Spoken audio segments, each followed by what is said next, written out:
arrived to Brighton. I'm going to do a vlog about my trip here, but I stopped at a grocery store before coming to this room, and I bought Yorkshire tea. It's just so big. It's 210 tea bags, which is very precise. Like, not why not 200? Anyway, and it's just so big. I never bought something that big. Anyway,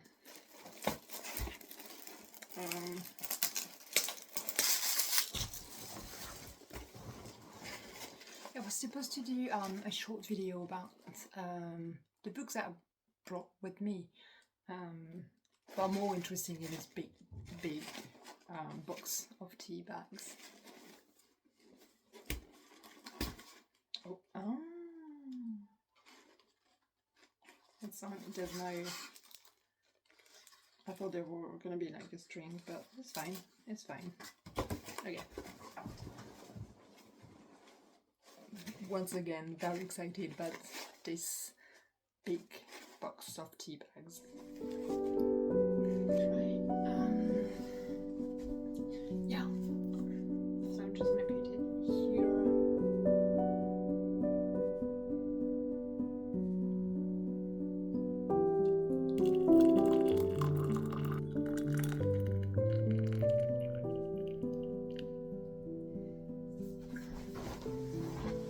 So many things, and guess what?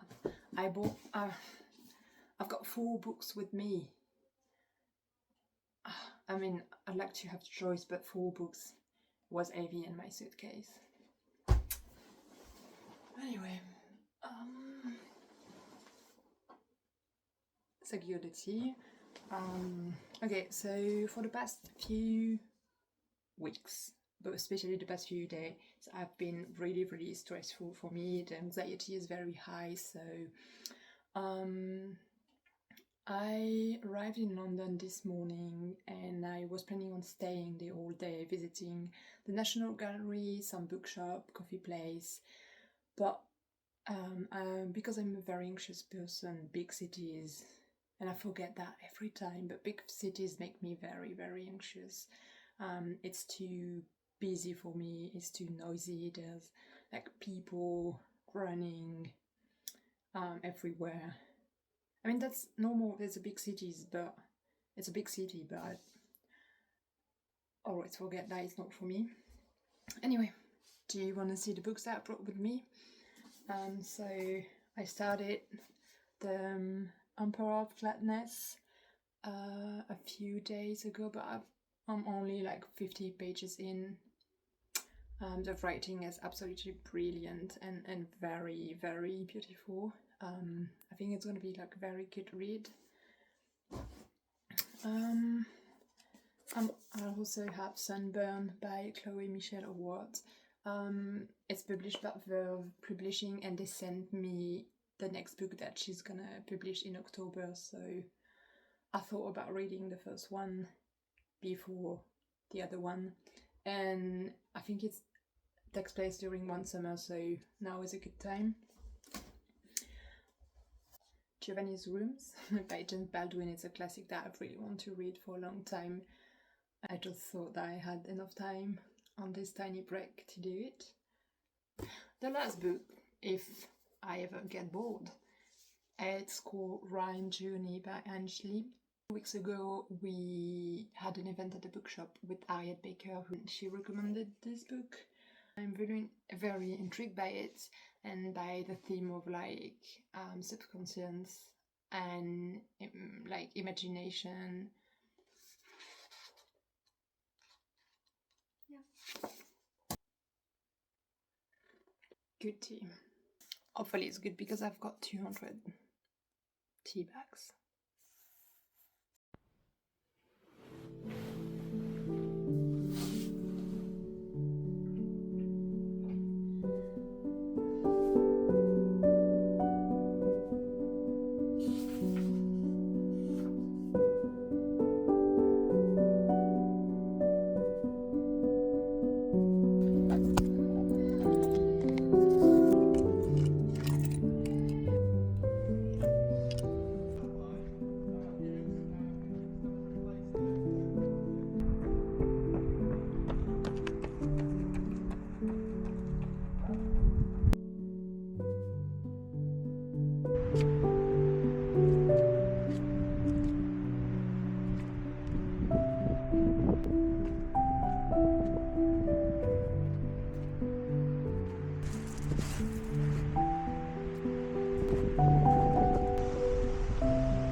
Solo traveling is way more difficult than I thought. I thought I was maybe braver and less anxious and shy about it. London was awful for me. Too much noise, too many people. But then I arrived in Brighton and the anxiety seems to slow down. And I've been reading By the Sea for maybe an hour now, and I've been feeling very great.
Don't take any advice from me in terms of how to do your hair. I don't know, I just do nothing.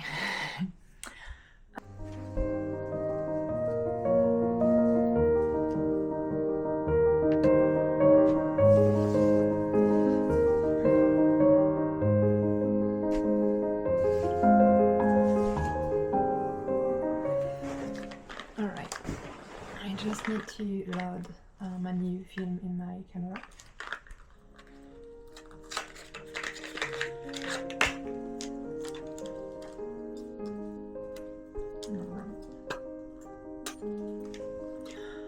Always a tricky moment because I don't want to fuck up my film.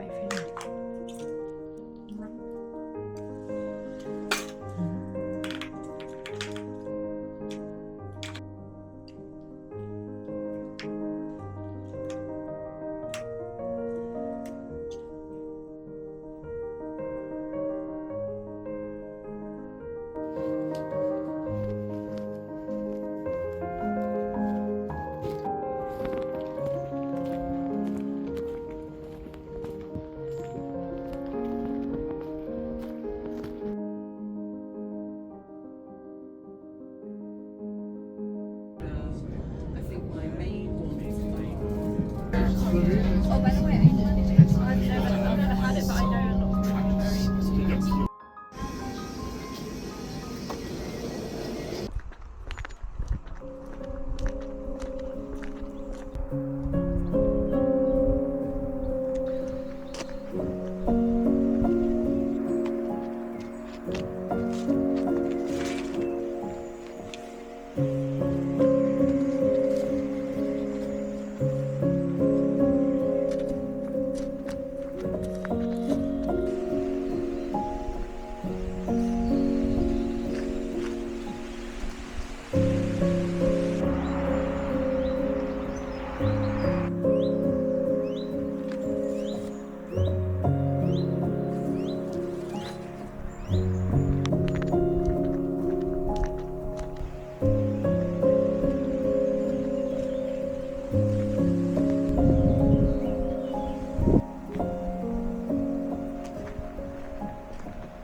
The vlog ends here, but my stay in Brighton was a bit longer.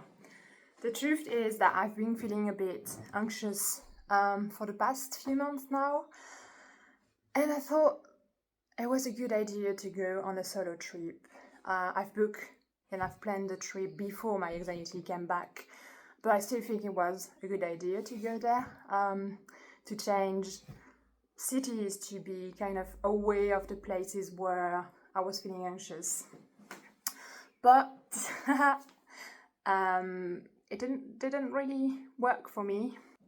I think I was also partially influenced by the video that you see online, where people go on a solo trip and they seem to have a good time. They visit very nice places, they go have a drink in nice coffee shop, and they smile at the camera, and it seems great. And I wanted to be this person. I wanted to be this very brave and very adventurous person. But I think that solo traveling for an anxious person like me is not working. It's very difficult. I was walking in the streets of Brighton or in the English countryside, and I was making plans to avoid feeling anxious. But the minutes I could feel this minute very painfully, like the time was very slow because of anxiety. Luckily, I met a friend on Friday afternoon, and we had a very nice time together having a coffee, and then I met two other women that were like very nice to me, and we had a great conversation about books and politics. But then when I was on my own, like the functioning was very difficult.